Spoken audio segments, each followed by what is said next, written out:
ഞാൻ പണ്ട് പറഞ്ഞൊരു വളരെ പ്രസംഗത്തിൽ പറഞ്ഞൊരു കാര്യമാണ്, മണ്ടന്മാർ വീട് വയ്ക്കുന്നു, അതിൽ ബുദ്ധിമാന്മാർ താമസിക്കുന്നു എന്നുള്ളത്. യഥാർത്ഥത്തിൽ സാമ്പത്തിക സമവാക്യങ്ങൾക്കത് ശരിയാണ്. പക്ഷേ മലയാളിയുടെ മറ്റ് ചില ഭൗതിക ഔസ്യത്വം, ചെറിയ വീടുകൾ വയ്ക്കുക, വളരുന്ന വീടെന്നുള്ളത് മലയാളിയുടെ ഒരു ഭവന നിർമ്മാണ സങ്കല്പമാണ്. അതുകൊണ്ട് നമ്മുടെ പൂർവ്വപിതാക്കൾ ആരും കെട്ടിടം വെച്ച് മുടിഞ്ഞിട്ടില്ല. മുടിയുന്നത് വർത്തമാനകാല ദൃഷ്ടാന്തങ്ങൾ മാത്രമാണ്.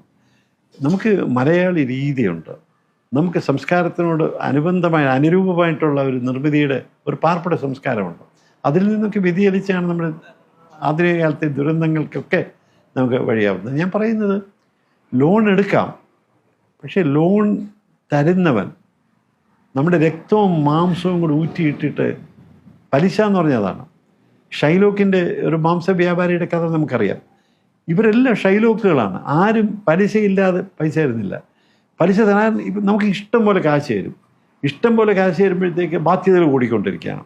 തിരിച്ചടവ് മുടങ്ങി വരുമ്പോഴത്തേക്ക് ബാധ്യതകൾ കൂടി വരും. നമ്മുടെ നാട്ടിലെ ഇപ്പോഴത്തെ ഒരു സാമ്പത്തിക അവസ്ഥ അറിയാം. എത്രയോ ബാങ്കുകൾ, എത്രയോ ധനകാര്യ സ്ഥാപനങ്ങളൊക്കെ തകർന്നു പോകുന്ന കാരണത്തിൽ അങ്ങനെയൊക്കെ ഇല്ല.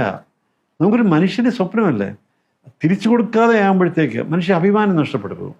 ഒരാളെ ജപ്തി ചെയ്തൊരു വീട്ടിൽ നിന്ന് ഇറക്കി വിടുമ്പോൾ അയാൾക്ക് അഭിമാനമാണ്, ജീവിതമാണ് നഷ്ടപ്പെടുന്നത്. അതുകൊണ്ടാണ് പറയുന്നത്, കഴിയുന്നതും ഇത്തരം കടങ്ങൾ വാങ്ങിക്കാതെ സ്വന്തം കാശിനകത്ത്, പോക്കറ്റിനകത്തുള്ള കാശിനകത്ത് വെച്ചെങ്ങനെ വീട് നിർമ്മിക്കാം എന്നുള്ളതാണ്. അതൊരു മുറിയാവാം. ഞാൻ പറഞ്ഞുകൊണ്ടേയിരിക്കുന്നു, വീടാവണമെന്നില്ല, ഒരു മുറിയാവാം. നമുക്ക് അഭിമാനത്തോടെ സുരക്ഷിതത്തോടെ ഇറങ്ങിപ്പോകാനായിട്ട് ആരും പറയാത്തൊരു മുറിയായിട്ട് മാറാം. പിന്നെ രണ്ടാമത്തെ ഒരു മുറി വയ്ക്കാം. അതിന് കുറച്ചുകൂടെ സാമ്പത്തികം, നമ്മുടെ മക്കളൊക്കെ വലിയ നിലയിലൊക്കെ ആകുമ്പോഴത്തേക്ക് മൂന്നാമത്തെ മുറി വയ്ക്കാം.